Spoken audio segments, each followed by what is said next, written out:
Welcome, everyone. This is Tak Oda, CIO of Attaché for Business, joined by Lisa Hammond, CEO and HR expert. And I know Lisa has been really busy doing some sexual harassment prevention training, just a lot of it lately. And I was wondering what that's about. Can you talk to us about it? Yeah, definitely. So I've been doing it particularly for California. It applies to many states, and we can talk about that at some other time. But California is the one that has the urgency. And the law states now, it's SB 1343, states that any company that has five or more employees must train all employees, that's managers and employees, on sexual harassment prevention. Wow, all employees, All employees. I believe the number in the past was 50 or more, right? So suddenly Exactly. now it's five or more. That's a huge change. That must include so many more businesses now. Absolutely. And the thing about it is the smaller businesses may not be aware of this. So that's one of the reasons that we're trying to push this a little bit. Right. So there's kind of an awareness campaign going on as well as the training, I assume. Exactly. Gotcha. All right. Great. So what do you feel like people need to know?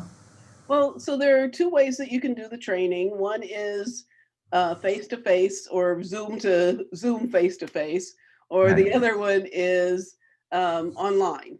And online training, it satisfies the requirement as long as it's still interactive. So it must have some interactive components to it. The the other one, which is actually face to face, provides the interactive component, and it also gives the person a chance to ask questions, do some case studies, real time type case studies where they get to really evaluate the cases. So I'm a big proponent of the face to Mhm. face training. Oh yeah, and I don't know if everyone, our viewers, are aware of this, but both of us are educators as well as what we do here. We teach about what we do, and there is no question with the current research that synchronous education, basically where you have a live person on the other side being willing to answer questions and showing up, makes a huge difference in people's comprehension of material. Yeah, definitely. And it's more engagement too. The interesting thing about this is managers have to have 2 hours of training, employees have to have 1 hour of training. Oh, Doing 2 hours of online training is kind of, how can I say it? Boring? right, right. And it's just begging for people to zone out, Yes. right? Yeah, it's very true. Okay, so what are some advantages that you can think of to do live? I mean, we've already talked a little bit about it just in terms of engagement, but what are some questions that you think might come up for people that might not be addressed from like an artificial intelligence based Yeah. interactive So, session? the nuances, it's like you hear when you're doing online training, if you're really paying attention, questions are probably coming up like, well, does this count as sexual harassment or just harassment in general? Because, we talk about other forms of harassment too. And those kind of questions can be answered. And, well, what do I do if somebody comes in to me and says they feel like they're being harassed? Do I have to pay attention to it? Well, the online training will tell you yes, but it won't tell you how to do it.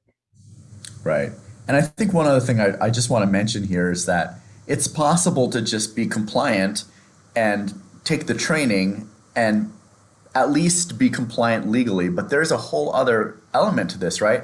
To understand this, especially for the managers to understand this, is protecting your business.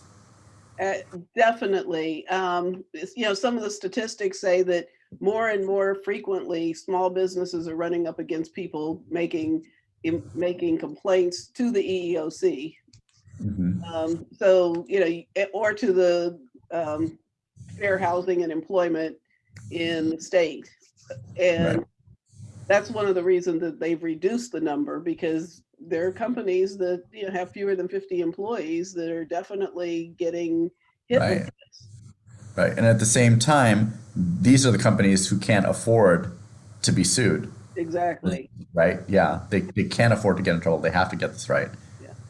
And Well, they're not just getting compliance, but actually getting it right. absolutely. One of the other things I want to bring up is, so it's your employees that are required to have it. If you have 1099 employees, or independent contractors working for you, they don't by law have to have it. However, if they're sexually harassing somebody, or somebody in your organization files a complaint against them, or somebody outside your organization files a complaint against them while they're representing your organization, you can be held liable.